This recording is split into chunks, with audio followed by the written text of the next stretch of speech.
आप सभी को मेरा नमस्कार। आज कुछ महत्वपूर्ण घोषणाएं मैं करने जा रहा हूं हमारे समाज के हित में। हमारा समाज हमेशा, हम सभी जानते हैं कि अहिंसा का पक्षधर रहा है, पर्यावरण प्रेमी रहा है, जीव रक्षा का अहम रक्षक रहा है। और ऐसे समाज का हिस्सा होना मैं समझता हूं मेरे लिए बहुत ही गर्व की बात है। और मैं दिल की गहराइयों से आभार व्यक्त करता हूँ समाज के सभी साधु संतों का, सभी विधायक, पूर्व विधायकों का, पूर्व सांसद का, और समाज के सभी सदस्यों का, और खासतौर से पूरे समाज का, जिन्होंने मेरे पिता स्वर्गीय युग पुरुष बिश्नोई रतन चौधरी भजन लाल जी के स्वर्गवास के बाद मुझे ये इतनी बड़ी अहम संरक्षक की जिम्मेदारी सौंपी थी और एक विश्वास जताया था। और मुझे खुशी इस बात की है कि लगभग 12 साल से ज़्यादा मुझे संरक्षक समाज का बने हो गए, और इन 12 सालों में मैंने पूरी मेहनत, लगन और ईमानदारी से इस समाज को एक माला में पिरो के रखा।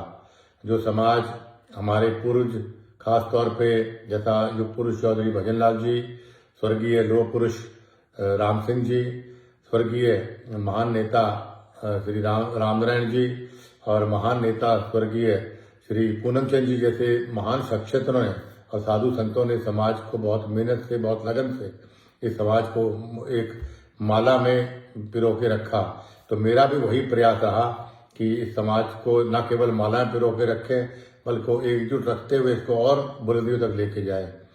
समय मेरे पास कोई ज़्यादा पॉलिटिकल पावर नहीं थी, लेकिन उसके बावजूद भी मैंने ईमानदारी से हर वर्ष तक प्रयास किया कि समाज की आन बान और शान को कहीं नीचे ना होने दूं। चाहे वो सीबीआई वाले मामले में राष्ट्रपति से मिलके उनसे लड़ाई करने की बात थी, चाहे विष्णु दत्त मामले में अपने खुद कांग्रेस में रहते मुख्यमंत्री से मैंने लोहा लिया, जिसका खामियाजा मुझे राजनीतिक रूप से बहुत आज तक भुगतना पड़ रहा है।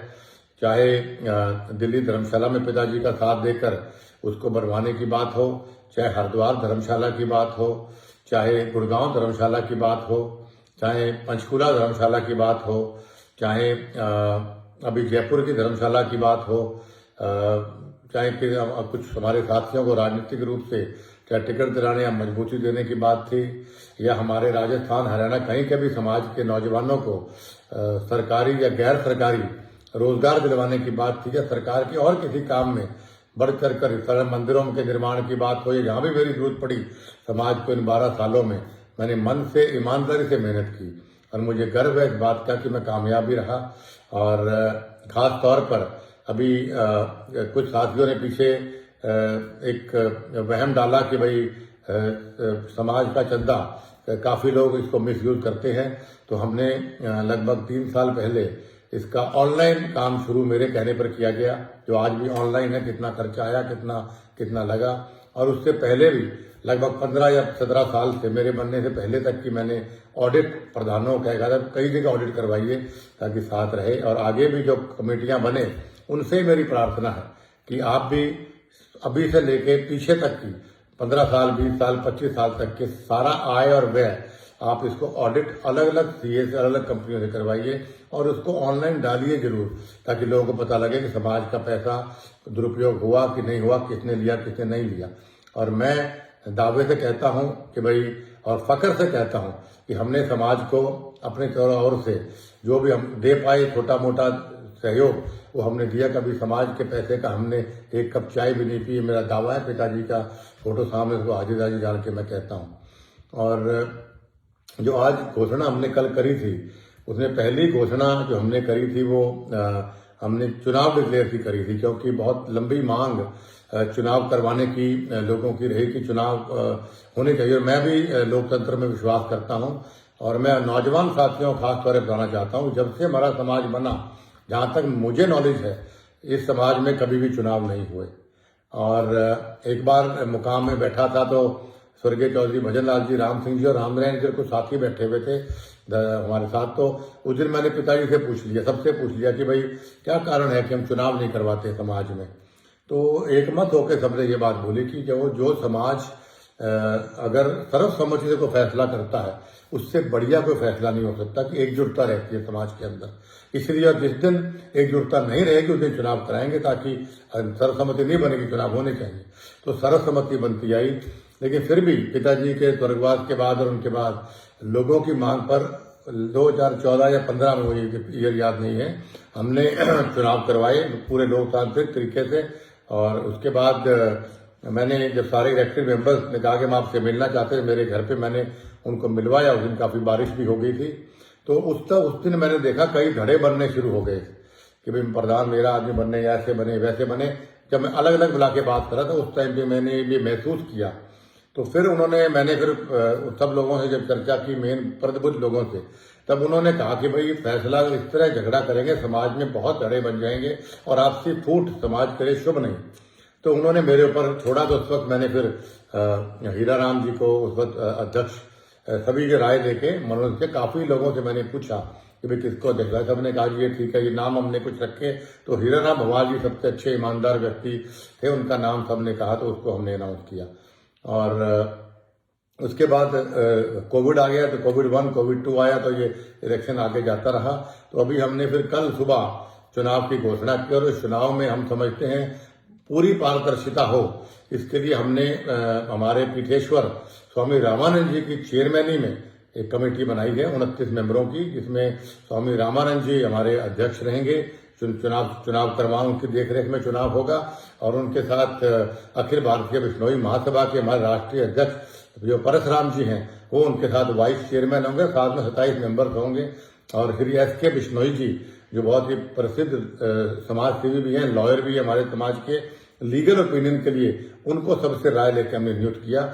और इन सभी से मेरी प्रार्थना है कि 1 मार्च मतलब फागुनी मेले से पहले हमारा नया कमेटी बन जानी चाहिए, चुनाव पारदर्शिता से होकर, और नया अध्यक्ष भी बन जाना चाहिए। और मेरी सभी जो नए इलेक्ट मेंबर होंगे उनसे मेरी हाथ जोड़ के प्रार्थना है, प्लीज आप ऐसा अध्यक्ष चुनिए जो अध्यक्ष जो समाज का जोड़ने का काम करे, तोड़ने का काम ना करे।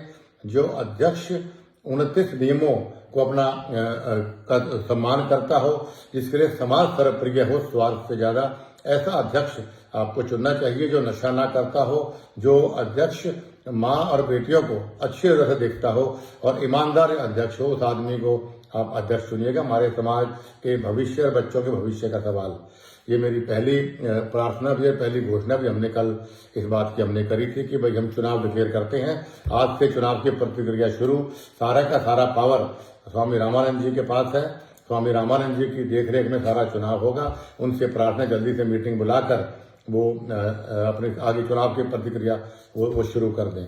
और उसके बाद में आपको दूसरी जो घोषणा हमने करी थी कि भाई हमें सब प्रभुजनों से बात करके हमने ये फैसला किया कि भाई समाज में हमें कोई संरक्षक, हमें कोई ऐसा व्यक्ति और बना देखना चाहिए, क्योंकि मैंने कहा कि मैं ज्यादा समय समाज को मैं नहीं दे पाऊंगा। तो हमने यही बात कही कि भाई तो फिर किसको हम संरक्षक का रूप दिया जाए। तो सभी ने एक मत होकर कहा कि स्वामी रामानंद जी जो है सबसे हमारे पीठेश्वर भी हैं, और चाहे हिंदुस्तान हो चाहे विदेश तक उनके बहुत सम्मान लोग करते हैं, और उनको सारे हमारे समाज का ज्ञान भी है और बहुत लंबा तजुर्बा समाज पे है। उनकी तो दर्शन मात्र से सबके पाप खत्म हो जाते हैं, सबके कष्ट खत्म हो जाते हैं। तो उनको मैं समझता हूँ उनसे बेहतर संरक्षक के रूप में कोई होना चाहिए। सबसे राय लेके हमने स्वामी रामानंद जी को संरक्षक हमने नियुक्त किया है, और ये भी एक फैसला हमने कल किया था। और बाकी जहाँ तक मेरी बात है, मैं अपना यही कह सकता हूँ कि मैं कभी पद का लालची नहीं रहा। सभी जानते हैं कि 2000 जब मैंने ऐसी देर की बात उठाई थी, तब मुझे कांग्रेस पार्टी ने लालच के रूप में केंद्रीय मंत्री की पेशकश की थी। मैंने सारे अखबारों में छपा था कि मैंने उसको डिनाई किया था। फिर डेप्यूटी सीएम की मुझे पेशकश की गई थी। तो मैंने कहा कि भाई मैं बिकाऊ, कुलदीप बिश्नोई और बिश्नोई समाज का कोई भी आदमी बिकाऊ नहीं हो सकता। तो मेरे लिए सिद्धांत सर्वप्रिय हैं। तो मैंने वो भी केंद्रीय मंत्री पर ठुकराया, फिर मैंने उप मुख्यमंत्री पर ठुकराया। उसके बाद मुझे पहले अखिल भारतीय बिश्नोई महासभा का मुझे अध्यक्ष नियुक्त किया गया। मैं बनना नहीं चाहता था, लेकिन मुझे जबरदस्ती बनाया गया। तो मैंने चाय लेके साल या 1.25 साल में मैंने खुद इस्तीफा दिया। और उसके बाद बहुत ही प्रसिद्ध और बहुत ही पॉपुलर मलखान सिंह जी अध्यक्ष बने। और उसके बाद पिताजी के स्वर्गवास के बाद सर्वसम्मति साधु संतों ने और सभी लोगों ने मुझे अखिल भारतीय बिश्नोई महासभा का संरक्षक नियुक्त किया।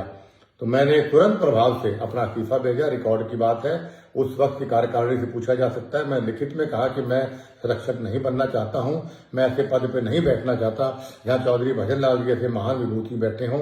मैं तो उनके मुकाबले में कण भी नहीं हूं। तो लेकिन उन्होंने सभी ने मेरा इस्तीफा ठुकरा के, इस्तीफा फाड़ के बल्कि कमेटी में फेंका गया और ये कहा गया कि भाई चौधरी भजन लाल परिवार के अलावा इस समाज को कोई एकजुट रखने में सक्षम नहीं है। इस पे लोग विश्वास करते हैं। और जैसा मैंने पहले कहा कि भाई 12 साल से मैंने बड़ी ईमानदारी से इस समाज को आगे चलाया है। तो लेकिन आज मैं इस अखिल भारतीय बिश्नोई महासभा के संरक्षक पद से मैं त्यागपत्र देता हूं, क्योंकि मैं व्यक्तिगत कारणों से मैं इस समाज को ज्यादा समय नहीं दे पाऊंगा, क्योंकि राजनीतिक रूप से मुझे आगे बहुत बढ़ना है और भी मुझे काम है। लेकिन आप इस बात से बिल्कुल चिंतित मत होइए, जब भी समाज को मेरी जरूरत पड़ेगी तो मैं 24 घंटे समाज की सेवा में, मेरे घर के दरवाजे खुले हैं। दुख में सुख में इस समाज ने हमेशा मेरा साथ दिया और आज भी मुझे बड़ी खुशी है कि आज कल मुझे रजिस्टर देके गए इस हार के अंदर भी कि 200 से ज्यादा इलेक्टेड और नॉमिनेटेड मेंबर्स ने ये लिख के दिया कि कुलदीप बिश्नोई में विश्वास जताते हैं।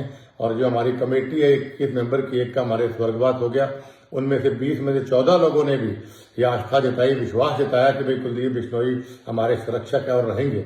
मैं उनका भी और समाज के लोगों का दिल की गहराइयों से मैं आभार व्यक्त करता हूं कि आपने चौधरी भजन लाल जी पे और उसके बाद मुझ पे आपने विश्वास जताया। और उम्मीद करता हूं कि आपके चौधरी भजन लाल जी ने भी और मैंने भी आपकी अपेक्षाओं पे, आपकी आशाओं पे हम खरे उतरे। और आगे भी मैं आपसे यही कहना चाहता हूं कि समाज को जहां भी मेरी जरूरत पड़ेगी, आधी रात कुलदीप बिश्नोई हाजिर है। और ईश्वर से प्रार्थना करता हूं कि जो लोग ये वीडियो देख रहे हैं, गुरु महाराज उनके स्नेह, अपने स्नेह का हाथ, प्यार का हाथ, आशीर्वाद का हाथ हमेशा मेरे बिश्नोई समाज के ऊपर बनाए रखे। बोलो गुरु जम्बेश्वर भगवान की जय।